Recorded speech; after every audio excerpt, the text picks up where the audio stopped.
Là, je vais présenter notre invité qui est arrivé en studio, Adrien Pouliot. Salut. Salut. Comment vas-tu? Très bien, toi. Est-ce que tu fêtes la journée des Américains? Non, pas aujourd'hui. Ben, je suis avec toi, là. Ben oui, mais je veux dire, tu pourrais peut-être le fêter chez toi, là. Je sais pas. Tu te branches, là. Tu regardes les fêtes aux États-Unis. Non, mais je vais regarder les nouvelles. Je trouve ça le fun parce qu'ils ont un patriotisme toujours débordant. C'est le fun de les voir aller. Mais je te dirais même qu'au Canada, la fête du Canada, je suis allé dans le West Island, évidemment. Bon, c'est le West Island, là, c'est peut-être plus fort qu'ailleurs, mais... Oui. Greenfield Park aussi, on fait fort. Ouais, puis j'ai trouvé ça bien le fun. C'est très familial, puis c'est pas une beuverie, là. Non, c'est ça, tu sais, puis c'est pas des gros shows, puis c'est pas du tout comme la fête du Québec, là, c'est quelque chose de différent. Alors, j'ai trouvé ça bien agréable. Je suis allé à Dorval, puis tout dans le coin, dans le West Island. Good, excellent. Parfait. Dis-moi, apparemment, il y a du travail au noir au Québec, mais la ministre Maltais ne savait pas, elle. Hey, c'est-tu incroyable? Elle est supposée être ministre du Travail, tu sais, elle tombe des nues parce que l'Association des entrepreneurs dit, tu sais, c'est sûr que si tu payes les gens à temps double, il y a un problème parce que il faut comprendre combien ça coûte, là. Un travailleur, là, je suis allé voir sur le site de l'Association de la construction. Oui. Mettons, tu prends, ils sont tous à peu près pareils. Un fer-blantier. Il y a 26 métiers différents. Bon, c'est ça. Bon. Prends un fer-blantier. Un fer-blantier, le taux horaire, c'est 34,79. Bon. Alors ça, tu pars avec ça.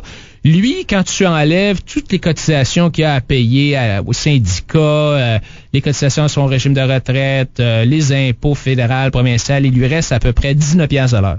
OK, c'est beaucoup, là. C'est quand même quasiment 50% d'impôts, là. Puis de retenue, puis de cotisation, puis blablabla. Gros incitatif à prendre l'argent liquide quand quelqu'un te le propose, hein. Mais là, c'est que quand tu regardes dans l'autre sens, ça coûte combien à l'employeur, ce 34. Alors, tu pars avec 34,79. Là, tu rajoutes les vacances. Oui. Ils ont 13% de vacances. Les avantages sociaux, hein, l'assurance collective, la taxe sur l'assurance collective. Ils sont obligés de payer au gars un certain montant de l'heure pour son équipement de sécurité, l'assurance emploi, le régime québécois d'assurance parentale, la Régie des rentes du Québec, le fonds... Je continue, hein? Vas-y. Parce que c'est pas fini. Le fonds des services, le fonds de services de santé, le prélèvement de la Commission de la construction du Québec, l'Association des entrepreneurs en construction du Québec. Les employés doivent payer pour ça un petit peu. Le fonds d'indemnisation, un fonds de formation, il y a d'autres contributions. Finalement, tout ça, ça arrive à 51,91 $. 51,91 que ça coûte à l'employeur. Alors, temps simple. Et puis là, à temps double, 104$. Parce qu'à temps double, on double tout le reste aussi. On double tout le reste. Donc, 104$ à l'heure. Alors là, c'est bien évident que il y a personne qui fait du temps double. Tu sais, je veux dire, les entrepreneurs n'ont pas les moyens de payer du temps double. Alors, grosse surprise, qu'est-ce qui arrive quand il faut faire du temps double? Petite enveloppe en dessous de la... Puis là, au lieu, écoute, Joe Bin, au lieu de me donner... au lieu de donner 35$ à l'heure, m'a donné 50, temps et demi. Non, pour lui, il sauve les deux sauf. Ben là, lui, il paye, il se fait payer 50$ à l'heure, il paye pas l'impôt, hein, c'est en dessous de la table. Puis l'autre, au lieu, ça coûte 104, ça coûte 50, alors ça fait l'affaire de tout le monde. Ben oui. Puis là, madame... ça fait l'affaire aussi du gars qui fait travaux chez lui. Ah oui. Parce que lui, probablement, qu'il sauve le TPS, le TVQ, en partant. Ah oui. OK, ça, c'est sûr. Puis peut-être même un petit taux horaire un peu moins. Ouais. Puis lui, au bout, le gars, là, qui est pas en compagnie, qui est chez eux, là, lui, payer cash ou par chèque, là, pourquoi il a pas le goût de payer le TPS, le TVQ, s'il peut s'en sauver? Alors donc, Mme Maltais était vraiment naïve de penser que ça n'existait pas. Quand tu regardes le registre des heures travaillées à la Régie du bâtiment, à la RBQ, là, il y a à peu près 2% des heures travaillées dans la construction qui seraient en surtemps. Mais on sait bien que ça n'a pas de bon sens. Tu vois sur des chantiers les fins de semaine, ça travaille. Le soir, ça travaille. Oui. Tu sais. Alors donc, c'est évident que le 2%, c'est pas vrai. Là. Ouais. Alors, Mme Maltais fait les vierges offensées, mais ce qu'on voit, là, le travail au noir, c'est à chaque fois que tu as de la réglementation ou des lois qui bloquent le libre marché, il y a toujours quelque chose par en dessous qui se passe. C'est ça. La prohibition, c'est le meilleur exemple. C'est ça. Les taxes trop élevées, les cigarettes. C'est ça. L'alcool aussi. L'alcool, c'est tout la même affaire. Alors, donc, quand tu mets trop de barrières au marché libre, les gens sont pas fous. Ils se disent, puis ils vont trouver une autre façon de le faire. Alors, la Grèce marche de même, là. Non, c'est ça. Oui, c'est ça, dans les pays comme ça. Alors, donc. Puis tout, elle apporte un système parallèle qu'on voit à la Commission Charbonneau, là. C'est certain que quand le système légal pue au nez à certains, en même temps, ça devient incitatif à en créer un autre. Et là, on perd le contrôle complètement. Mais ils ont tellement bien fait le test avec les cigarettes au fil des années. Il arrivait toujours, à un moment donné, ils savaient, là, à certains points, quand les taxes étaient trop hautes, puis le paquet arrivait à tel montant, c'est là que là, la contrebande augmentait. Puis dès qu'il baissait ce montant-là, la contrebande baissait. Tu sais, il y avait un point là que le gouvernement a réussi à déterminer exactement quel prix il fallait mettre la cigarette pour avoir le plus de taxes possible, mais sauver le plus de contrebande possible. Puis dès qu'il dépasse ça, la foi pointe. La prostitution, les drogues, c'est toutes des affaires pareilles. Quand tu essaies d'empêcher ces choses-là, ça va avoir lieu quand même, mais ça va avoir lieu en dessous de la table. Donc, c'est plus dangereux souvent, c'est la drogue, des trucs de même, ou c'est moins bien contrôlé. Puis, mais ça a lieu quand même. Alors donc, Mme Maltais elle devrait se réveiller un peu, là. Puis, mais le travail au noir, c'est toujours vu comme étant quelqu'un qui, tu sais, travail au noir, il vole les Québécois parce qu'il paye pas son dû. Mais en même temps, là, quand on la paye cette heure-là à plus de $100 de l'heure, là, au final, là, le contribuable va payer. Là, c'est pas vrai que ça va s'envoler. Ça va coûter plus cher avoir bâti le building. À un moment donné, quelqu'un va charger plus cher ses locaux, puis il va essayer de rentrer dans son argent. Là. Parce que l'argent au noir fait aussi rouler l'économie, il faut le dire. Hein? Ouais, puis c'est un bon point que tu fais. Hein?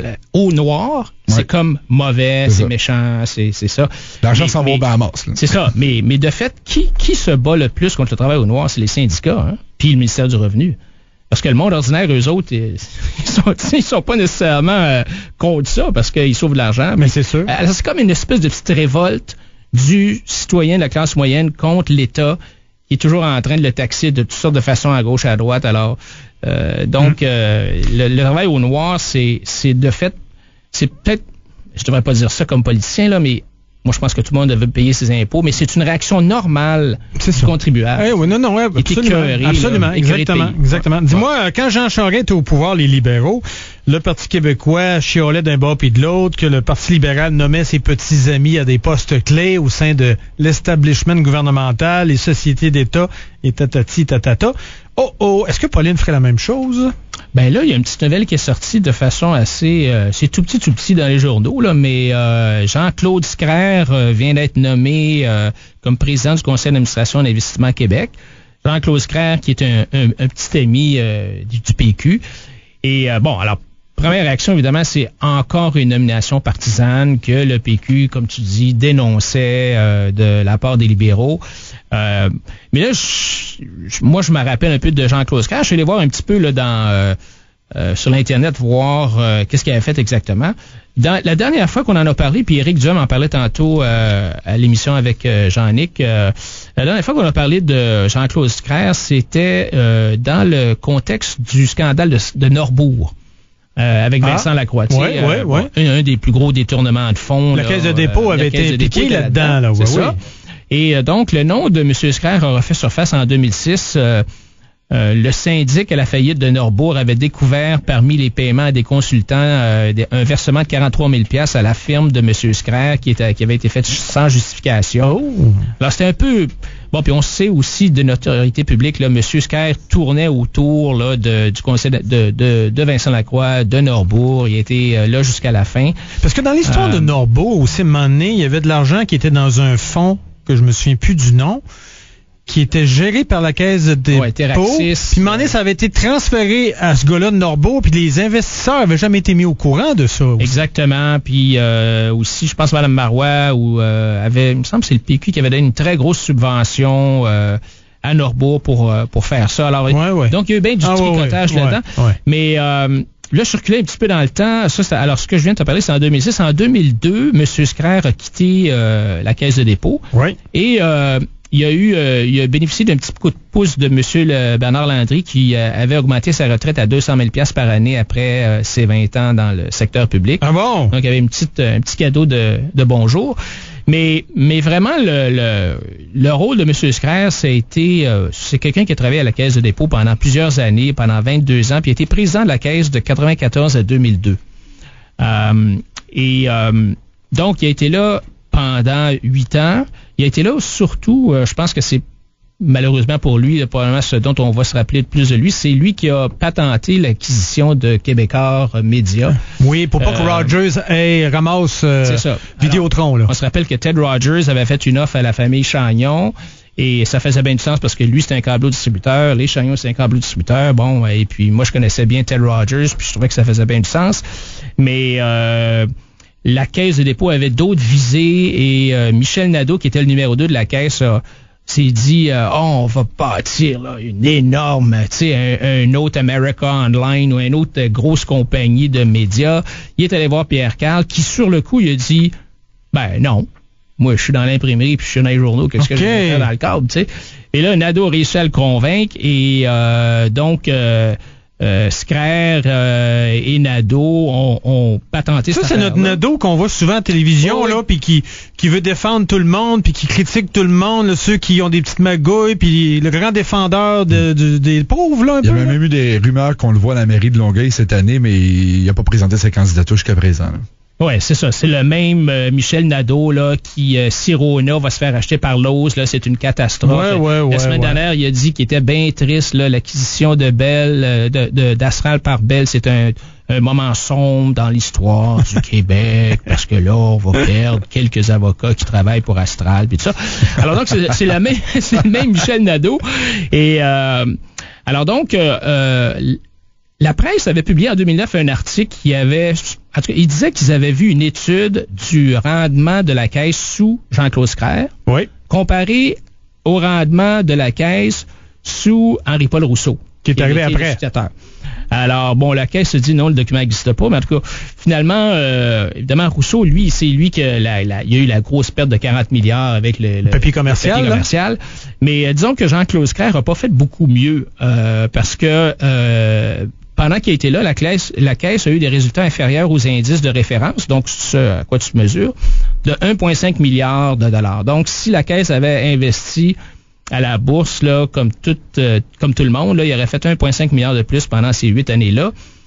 Mais ce qu'on n'a pas calculé, c'est que la caisse, à ce moment-là, elle évaluait son placement dans Québecor Média à 3,2 milliards, mais ça valait comme 2,3 milliards. Là. Ouais. Alors, donc, de fait, c'est probablement les résultats ont probablement été inférieurs de 2,5 ou 3 milliards. Donc, tout ça pour dire que M. Scraire, c'est un autre péquiste interventionniste, tu sais, qui va vouloir gérer l'économie avec les manettes. Disons qu'il y a des choses à prouver, là. On attend de voir qu'est-ce qu'il va prouver comme président du CA d'Investissement Québec. Oh, oui, c'est ça. Puis ça regarde pas bien, disons. OK. Good. Là, tu veux me parler de Richard Martineau, toi? Qu'est-ce qui se passe, Richard Martineau? Ben, Richard Martineau... notre gars de la TV, là. Ouais, puis je regardais sur sa page web hier, hier avant-hier, puis il a lancé un cri du cœur, puis je vais te le lire en guillemets, là. Ouais. Alors, il dit, « Mon père de 81 ans est malade, et la façon dont le système public le traite me lève le cœur. J'ai appelé une clinique privée, et dès demain, on change de système. Bye bye, le public. » Là, je sais pas... Excusez-moi. Non, tu peux dire, c'est le camp au privé. Qu'est-ce que le camp au privé? Maudit système de merde. Et welcome to the club, mon cher Martineau. Il était temps que tu te réveilles. Moi, je l'ai fait il y a 2 ans. J'ai pas eu le choix. À un moment donné, quand t'appelles ton médecin que t'as depuis 20 ans, là, qui s'occupe de toute ta famille, puis t'es plus capable de prendre de rendez-vous, fait 1 an, t'essaies d'avoir des rendez-vous, c'est impossible. Tu peux pas parce qu'il y a un système de merde. Tu t'en vas au privé, puis tu dis, bon, oui, ça me coûte de l'argent, mais tabarnouche, à un moment donné, c'est ta santé, là. Mais ce que je trouve pas correct, c'est que pourquoi est-ce que c'est seulement le 1% ou le 2% de la population qui a les moyens de se payer le privé? On pourrait permettre à 99% du monde de se payer un système privé si on autorisait les gens à acheter de l'assurance privée. Oui. Tu sais, Martineau, là, s'il avait eu de l'assurance pour son père, qui lui permettait de faire soigner son père dans une clinique privée, il aurait pu y aller, il serait peut-être même allé avant, puis toi, la même affaire pour ton père. Puis plus il y en a qui vont le faire, plus il va y avoir de place ceux qui n'ont pas les moyens de se payer de l'assurance pour aller au public, parce qu'il va y avoir moins de monde dans le public. Ben, c'est ça. Ben, on fait juste soigner notre char au privé, là. Notre char, quand il y a un problème, on fait soigner au privé, puis c'est un gros problème, on a des assurances pour ça, là. Exactement. C'est vrai pour le char, pourquoi ce serait pas vrai pour nous? Puis l'autre façon qu'on pourrait le comparer, peut-être aussi, c'est le système d'éducation, l'école secondaire, ne pourrait pas fonctionner si on empêchait les écoles privées.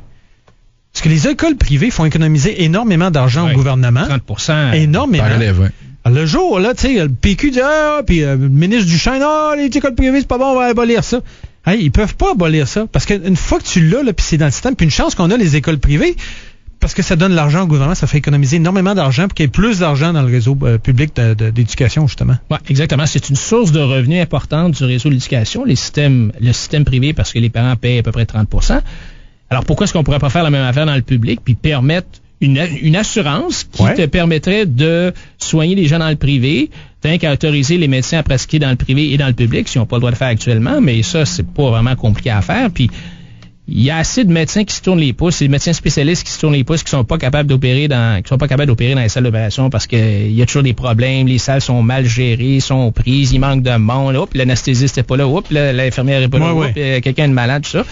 Alors donc, il y aurait vraiment moyen de faire quelque chose, puis je pense que c'est pas réservé seulement au 1%, c'est ça mon point, c'est qu'avec de l'assurance, il y a beaucoup de gens qui pourraient se permettre d'avoir le privé, puis tellement, comme tu dis, que ça libérait le public. Tu veux parler d'un dernier sujet, la folie du bisphénol A, c'est quoi ça? Ben écoute, dans ma petite chronique hebdomadaire sur les sciences poubelles de la semaine, je voulais te parler un petit peu du bisphénol A, qui est une espèce de plastique. C'est quelque chose qui rentre dans la composition du plastique et les conservateurs ont banni ça il y a à peu près 2 ans en disant que, quand tu regardes la liste de choses que c'est supposé de pouvoir faire, là, ça passe du cancer à même les testicules. Je pense que ça vire les gars en filles ou quasiment. Là, quand il y en a plugué tellement dans les rats que finalement les rats mâles sont devenus quasiment des rats femelles. Ben, j'exagère un peu. Mais mon point, c'est que la science, il faut que ça se base sur... Faut pas que ça soit émotif, la science. Il faut que tu te bases sur des données qui sont réelles, puis pas seulement sur des suppositions puis des trucs de même. Finalement, le bisphénol A, je pensais à ça l'autre jour parce que je suis allé magasiner mon fils de ménage, puis on est allé à la baie, puis on voulait y acheter un malaxeur, puis malaxeur en plastique. Puis là, c'est marqué « ne contient pas de BPA ». Ah bon, OK. Et donc, quand tu regardes les analyses qui ont été faites, tu vois que malgré tout ce qu'on nous dit, tous les dangers, finalement, la plus récente étude qui est sortie est une étude qui a été publiée financée par la Environment Protection Agency aux États-Unis, qui est la grosse agence américaine. Et finalement, il conclut que si tu as du BPA dans des bouteilles de plastique ou d'autres conteneurs de nourriture, là, c'est tellement bas là que tellement faible. Ouais. C'est tellement faible, c'est à peine que ça peut être détecté là. Tu sais, c'est des milliardièmes de grammes. Là. Alors donc, ça fait penser un peu au fluor dans l'eau, ça là. Le débat, on a parlé un peu cette semaine. Nous autres, on avait des excités là qui sont contre, puis on a un médecin qui nous expliquait chaque point qu'il disait que c'était dangereux. Le médecin nous disait non, c'est pas vrai. Ça c'est pas vrai. C'est comme ça. Puis Québec a baqué dans les journaux ce matin. Là, le ministre Hébert est pas mal plus défavorable au fluor. Là. Ouais. Ben tu sais le fluor, je veux dire, tant qu'à t'acheter la pâte à dents avec du fluor, puis ça règle ton problème. Voilà. C'est sûr. L'éducation. Hey Adrien, merci beaucoup. Hey,